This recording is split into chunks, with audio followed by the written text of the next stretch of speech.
I just don't understand this argument. It's not an article. It's a congressional power, not a presidential power to tax.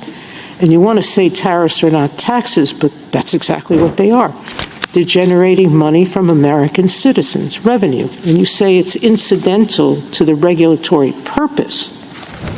But I don't see how a quota is equivalent to revenue raising. A quota sets a limit to what you can import in, but it doesn't generate revenue. I don't understand this argument, that it's equivalent, or that foreign powers or even an emergency can do away with the major questions doctrine.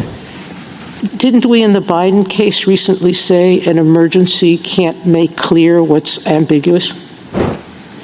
As to that point, I believe the court has never applied the major questions doctrine in the foreign policy context. But we That's have, the emergency context, not the foreign policy context. We have never applied it to foreign affairs, but this is... Okay, so the Supreme Court has just issued what may ultimately prove to be the most consequential and damaging ruling of Donald Trump's entire second term in office. And the truly remarkable thing is that Trump himself is trying to spin this development as a victory when it actually represents a devastating blow to the centerpiece of his entire immigration agenda that will keep his mass deportation plans paralyzed for at least another 6 to 8 months while the legal challenges work their way through the judicial system. The Supreme Court announced on December 5th, 2025, that it has granted certiorari and agreed to hear Trump's challenge to the lower court rulings that have blocked his January 2025 executive order attempting to end birthright citizenship for children born in the United States to undocumented immigrants or parents on temporary visas, setting the case for oral arguments in early 2026 with a final merits decision on the constitutional questions, potentially not coming until June or July of 2026 at the earliest, while Trump and his allies are celebrating the fact that the Supreme Court agreed to take up the case at all, claiming this shows the justices are taking his legal arguments seriously. The actual practical effect of this decision is to keep all the lower court injunctions blocking the executive order firmly in place for at least another half year or longer, meaning Trump cannot implement his birthright citizenship restrictions, cannot move forward with the mass deportations that depend on those restrictions, and cannot deliver on the immigration crackdown that was the central promise of his campaign. But before we go any further, real quick, let's be honest, you can't really trust headlines anymore. That's why we built Pump Politics to bring you real stories, real context, and no corporate spin. If you want to stay ahead of the headlines, join our free newsletter. We'll send the news straight to your inbox every day. Just click the link in the description to join. And if you just want to support what we're doing, join us, be part of the community that actually cares about the truth. All right, let's get back to the video. Nice here, but it's rocky. Any questions? We had some great economic numbers come out. As you know, we're doing very well economically. A lot of factories are being built all over the country and all of that, but very strong numbers came out. Go ahead. Can you give us an update on what took place in South Florida today, these talks between the U.S. and the Ukrainians? Well, they're going along. They're going along well. We want to stop people from being killed. It doesn't have much to do with us. And I'd like to see if we can save a lot of souls. A lot of people are being killed. Last month we had 27,000 people killed in that ridiculous war that should have never happened. It would have never happened if it was. Have you spoken with Rubio and Wyckoff since I have, yeah. I've spoken to them. They're doing well. Ukraine's got some. 4 separate federal courts have now ruled that Trump's birthright citizenship executive order is blatantly and obviously unconstitutional under the clear and unambiguous language of the 14th Amendment to the United States Constitution, which states in terms that could not possibly be more explicit that all persons born in the United States and subject to the jurisdiction thereof are citizens of the United States. This language was added to the Constitution after the Civil War, specifically to overturn the infamous Dred Scott decision and to establish once and for all that citizenship comes automatically from birth on American soil, regardless of the race, ethnicity, immigration status, or any other characteristic of the parents. The Supreme Court definitively interpreted this language in the landmark 1898 case of United States v. Wong Kim Ark, holding that a child born in San Francisco to Chinese immigrant parents who were legally prohibited from ever becoming citizens themselves was nevertheless a citizen of the United States by virtue of his birth on American soil, establishing the principle that has governed American citizenship law for over 125 years. Trump's executive order attempted to overturn this 125 years of settled constitutional law by executive decree, arguing that children born to undocumented immigrants or temporary visa holders are not truly subject to the jurisdiction of the United States because their parents owe allegiance to foreign countries.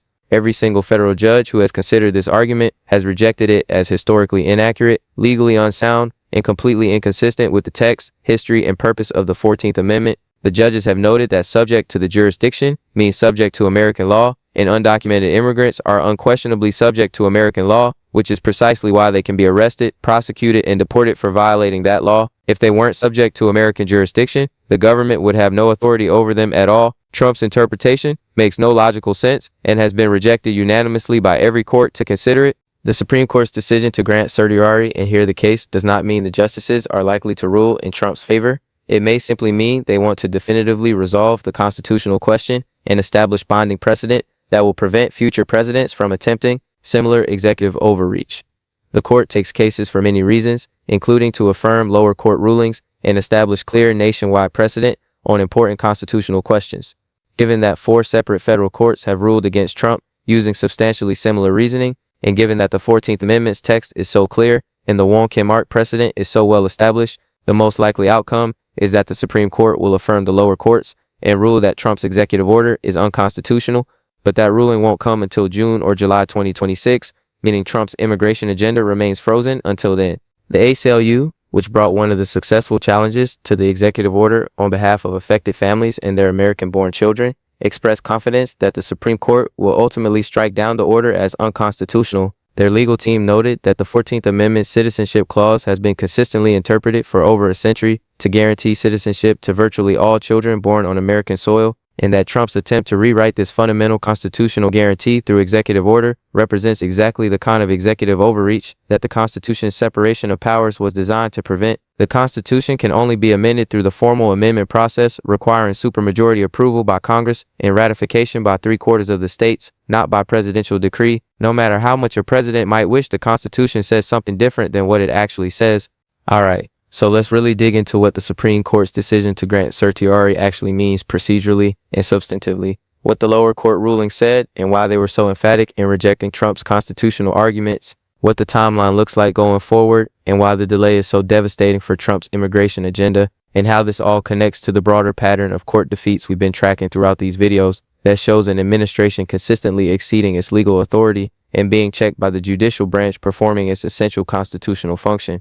The Supreme Court's December 5, 2025 order granting certiorari in the consolidated birthright citizenship cases means that the justices have agreed to hear full oral arguments on the merits of Trump's constitutional claims and will issue a definitive ruling on whether the president has the authority to restrict birthright citizenship through executive order or whether such restrictions would require a constitutional amendment. The court consolidated several related cases for argument, including Barbara v. Trump arising from the New Hampshire District Court injunction that certified a nationwide class of infants who would be affected by the executive order, and Trump v. Washington arising from challenges in the Ninth Circuit that resulted in particularly strong language condemning the executive order as contradicting the plain language of the 14th Amendment. The procedural posture of this case is important to understand because it explains why the Supreme Court's decision to hear the case actually hurts Trump rather than helping him, despite his attempts to spin it as a victory.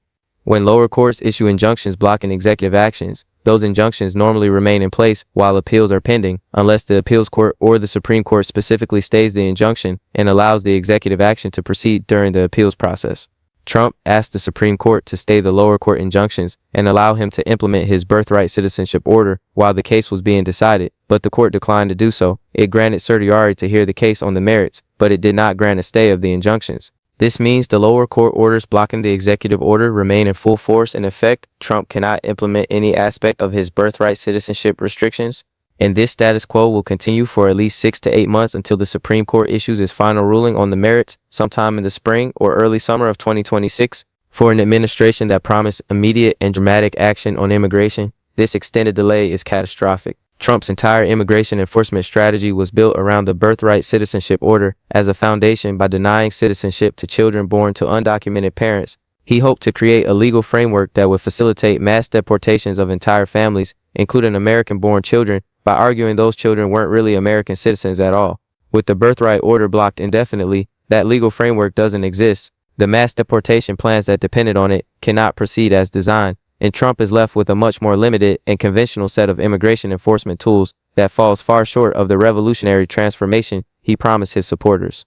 The lower court rulings that the Supreme Court will be reviewing were remarkably consistent and emphatic in their rejection of Trump's constitutional arguments, suggesting that the administration faces an uphill battle in convincing the justices to overturn more than a century of settled law. The New Hampshire District Court, in certifying a nationwide class of affected infants and issuing a preliminary injunction, found that the executive order was not just likely unconstitutional, but obviously and clearly unconstitutional under any reasonable reading of the 14th Amendment's text and history. Judge McCafferty's ruling described the order as unlawful, unconstitutional, and inhumane, noting that it would strip citizenship from innocent babies based solely on the immigration status of their parents, something the 14th Amendment was specifically designed to prevent by guaranteeing that citizenship follows from birth on American soil rather than from the status or characteristics of one's parents. The Ninth Circuit's ruling in Trump v. Washington was even more pointed in its criticism of the administration's legal arguments, finding that the executive order contradicts the plain language of the 14th Amendment in terms that leave no room for the interpretation Trump is advancing.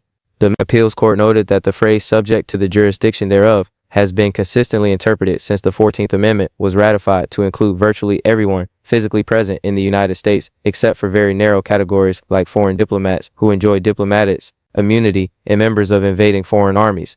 The children of undocumented immigrants do not fall into any of these narrow exceptions. They are born in the United States. They are subject to American law from the moment of their birth, and they are therefore citizens under the plain text of the Constitution. The courts also thoroughly rejected the administration's historical arguments, attempting to claim that the 14th Amendment was only intended to grant citizenship to the children of freed slaves and was never meant to apply to children of immigrants. This argument ignores the actual text of the amendment, which speaks of all persons born in the United States, rather than limiting its scope to any particular racial or ethnic group. It also ignores the Wong Kim Ark decision, which specifically addressed the citizenship of a child born to immigrant parents and held that such children are citizens under the 14th Amendment. The administration asked the courts to overturn Wong Kim Ark or limit it to its specific facts, but every court refused, noting that the decision has been settled law for over 125 years, and as stare decisis, the principle that courts should generally follow established precedent, counsels strongly against overturning such a foundational ruling, absent extraordinary circumstances that the administration has not demonstrated. The Supreme Court's June 2025 decision, in a related procedural matter, added some complexity to the litigation, but did not help Trump's substantive position. In that ruling, the court limited the scope of nationwide injunctions that lower courts can issue, finding that district judges generally should not issue injunctions that extend beyond the specific plaintiffs before them to cover the entire country. However, the court explicitly did not endorse the merits of Trump's birthright citizenship arguments. It simply addressed the procedural question of injunction scope while leaving the constitutional merits for later resolution. The class certification in the Barber case, which covers all infants who would be affected by the executive order, effectively addresses the nationwide injunction concern by creating a properly certified class whose members are all entitled to the protection of any injunction issued on behalf of the class. So let's break this down into what you need to understand about the Supreme Court's decision to hear the birthright citizenship case and what it means for Trump's immigration agenda, for the affected families and children, and for the broader constitutional questions about the limits of executive power that are central to everything we've been covering throughout these videos. First major point that everyone watching needs to understand clearly, despite Trump's attempts to spin the Supreme Court granting certiorari as a victory for his position, the practical effect of this decision is to keep his birthright citizenship order blocked for at least another 6 to 8 months, which is devastating for an immigration agenda that was supposed to deliver immediate results and that has instead been paralyzed by court after court, finding that the president is exceeding his constitutional authority. Trump promised his supporters a revolution in immigration enforcement, with mass deportations beginning immediately and birthright citizenship ending by executive decree.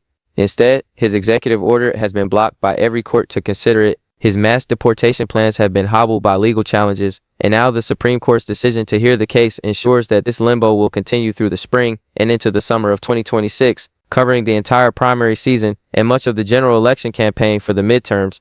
This is not what victory looks like. Victory would have been the Supreme Court staying the lower court injunctions and allowing Trump to implement his order while the case was being decided. Victory would have been the court summarily reversing the lower courts without full briefing and argument.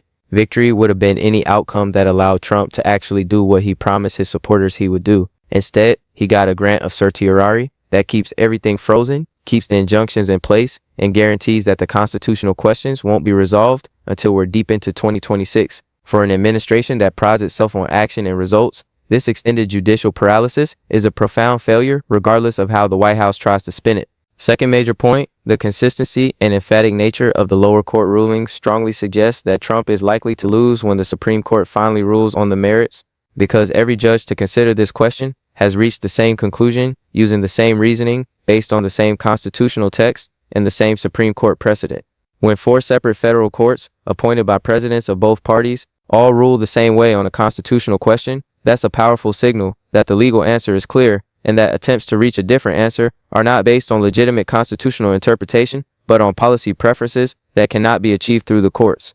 The 14th Amendment says what it says in plain English, that anyone can read and understand. All persons born in the United States and subject to the jurisdiction thereof are citizens, not some persons, not persons whose parents have the right immigration status, not persons whom the president decides should be citizens. All persons. Wong Kim Ark has been the law of the land for over 125 years. Generations of Americans have been born, lived their entire lives, and died under a legal regime that guarantees citizenship to virtually everyone born on American soil. Millions of families have relied on this guarantee in making the most fundamental decisions about their lives, where to live, whether to have children, how to plan for the future. The Supreme Court is generally very reluctant to overturn such deeply established precedents that so many people have relied upon for so long, and the administration has not provided any compelling reason why the court should do so here.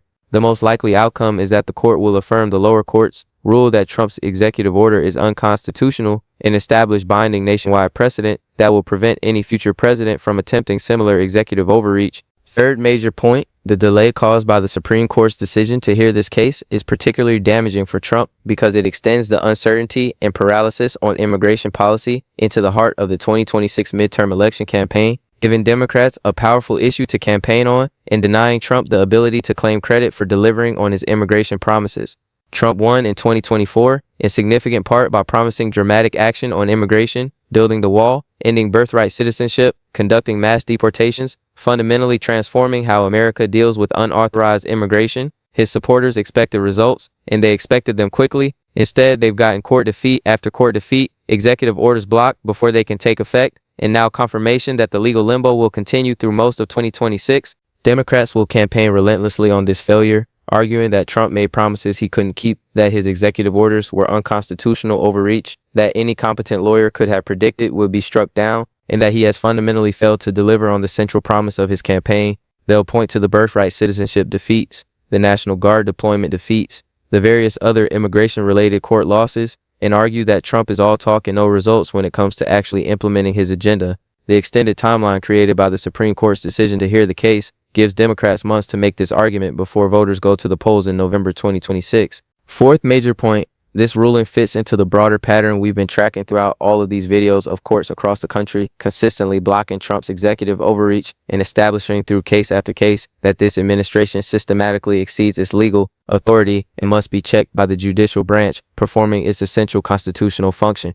The birthright citizenship order was blocked by 4 separate federal courts. The National Guard deployment scheme was blocked by the 7th Circuit. The compensation scheme was rejected as unconstitutional self-dealing. Various other executive actions on immigration, federal workforce policy, and agency restructuring have been enjoined or reversed. The pattern is unmistakable. Trump consistently pushes beyond the boundaries of his legal authority, and courts consistently push back. This pattern matters because it shows that our constitutional system of checks and balances is still functioning, that judicial independence still means something, and that even a president who believes his authority is unlimited can be constrained by judges who take their oaths to uphold the Constitution seriously.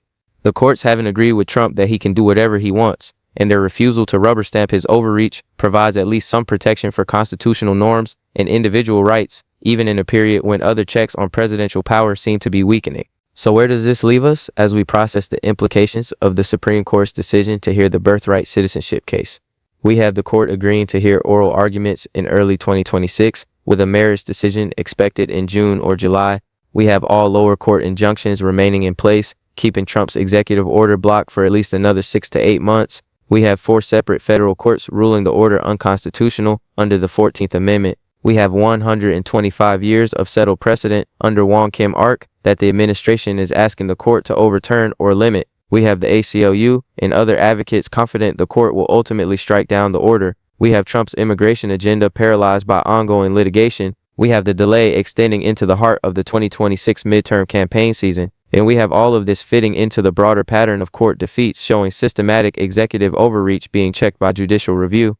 The birthright citizenship case will be one of the most significant constitutional cases the Supreme Court has decided in decades, potentially affecting the citizenship status of millions of people born in the United States and establishing fundamental precedent about the limits of executive power to redefine constitutional rights through decree. The most likely outcome based on the text of the 14th Amendment, the Wong Kim Ark precedent, and the unanimous lower court rulings is that Trump will lose on the merits and his executive order will be permanently struck down as unconstitutional.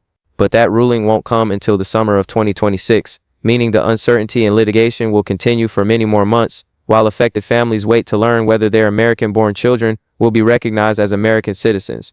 Keep watching, because the birthright citizenship case will continue generating developments as briefing proceeds and oral arguments approach, and the ultimate Supreme Court ruling will be one of the most consequential legal decisions of the Trump presidency. The stakes couldn't be higher for the affected families, for constitutional law, and for the fundamental question of what it means to be an American citizen. Stay tuned, because this case will be at the center of legal and political debates for the next 6 months and beyond, and the outcome will shape American citizenship law for generations to come.